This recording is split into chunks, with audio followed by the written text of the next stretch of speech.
Good evening. It's 6 o'clock on Monday, June 13th, 2016. Welcome and thank you for joining us tonight for the English edition of Aura News, where we bring you today's top stories translated into English every weeknight. In an effort to find consensus with the opposition regarding the judicial reform, the Prime Minister offered a compromise for two institutions, the Supreme Judiciary Council and the Supreme Prosecutions Council, somewhere between the opposition's request for reserved seats and the two-thirds majority vote. The Prime Minister declared that the majority will not tolerate reserved seats for two vetting organizations, the Independent Qualification Commission and the Appellate Commission, which both check the members of the justice system. The Prime Minister emphasized that he does not accept the Democratic Party proposal of reserved seats for the process of checking the judges and prosecutors. Regarding two other institutions, the High Council of Judiciary and the High Council of Prosecution, the Prime Minister declared that he is ready to negotiate. There will be four new institutions created. Two of the four institutions are related to the vetting process. It's about the Special Commission of Qualification, which will check, under the International's monitoring, the judges' and prosecutors' wealth and the decisions they have made in the past years, and the Appellate College, which will reevaluate the judges and prosecutors in cases when they claim that they have been unfairly evaluated by the Commission. There is no opportunity for any kind of compromise with the Democratic Party for these two institutions. If this point is touched, I will never vote on the judicial reform. Regarding the Supreme Judicial Council and the Supreme Council of the Prosecution, there is every opportunity to find a reasonable compromise, declared the Prime Minister. He also gave assurance that the current constitutional project, which will be submitted tomorrow in the Ad Hoc Commission, has the support of the majority and of the international partners. The majority has concluded that their work on the judicial reform and the Ad Hoc Commission is expected to gather tomorrow to vote on the draft article by article.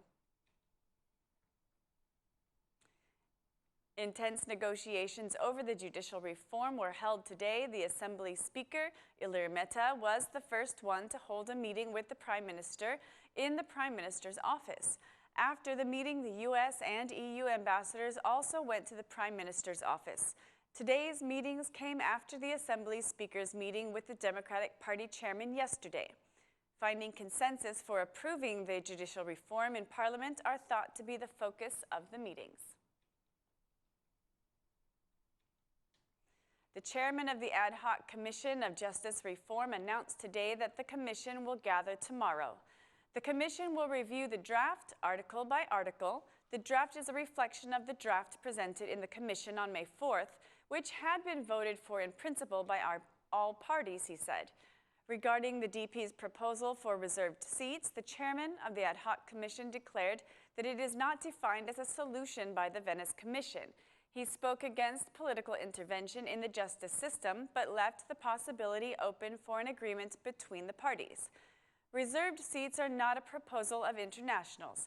The parties have never agreed on reserved seats. Venice has not defined reserved seats as a solution. We are committed to find a solution with the opposition. We will continue discussions to find a solution that the parties can agree on. The parties have agreed on the constitutional project. I hope a solution can be found in the coming days, the chairman of the Ad Hoc Commission declared. Also, the chairman of the Socialist Movement for Integration Parliamentary Group declared that every opportunity exists to find consensus over the opposition's only condition. We are hoping that the opposition will show flexibility in finding a solution. There is every opportunity to find a comprehensive solution that will guarantee the integrity and high standards of the reform, in accordance to the Venice criteria, the chairman of the SMI group said.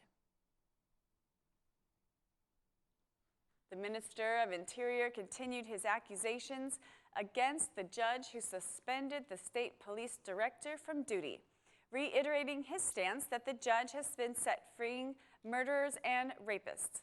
Along with the accusations against the judge, the Minister of Interior spoke against the High Council of Justice, calling it the High Council of Injustice.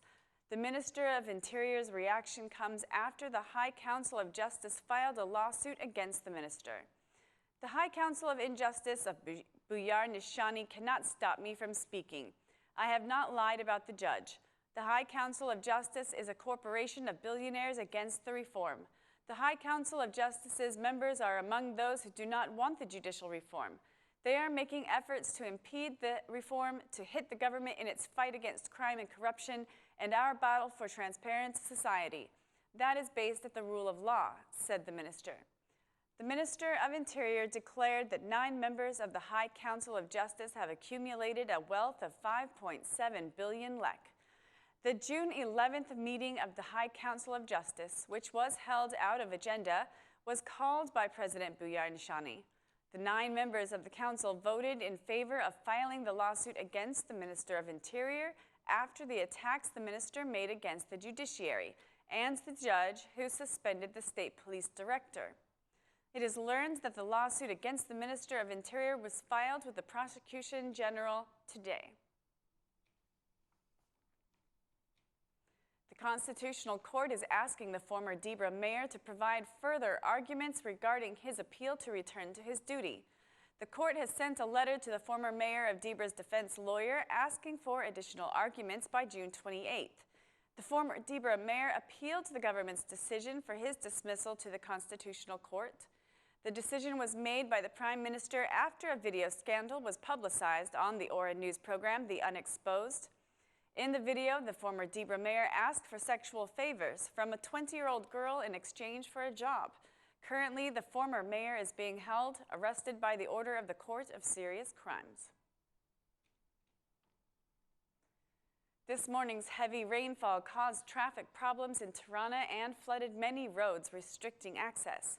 The situation improved by midday. There were no families evacuated and there have been no material damages reported. The City Hall announced that 500 employees were engaged in removing the water. The mayor asked the citizens to call the emergency number 112 in cases of any possible flooding. According to the Geoscience Institution, there will be local rainfalls during Monday afternoon and evening. The weather is expected to improve by Wednesday with higher temperatures. The towns most at risk from the last 2 days are Shkodra, Vlora, and Leja. Bad weather caused energy interruptions all around the country. The energy distribution operator declared that the necessary measures have been taken to repair the network's problems.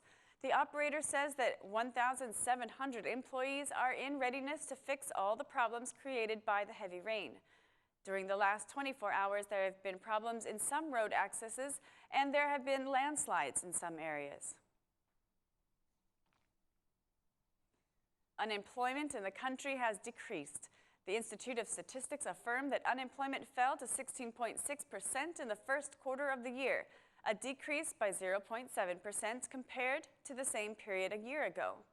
Unemployment remains a problem mainly for young people, with unemployment of the young remaining at an alarming number, having reached 30.4%.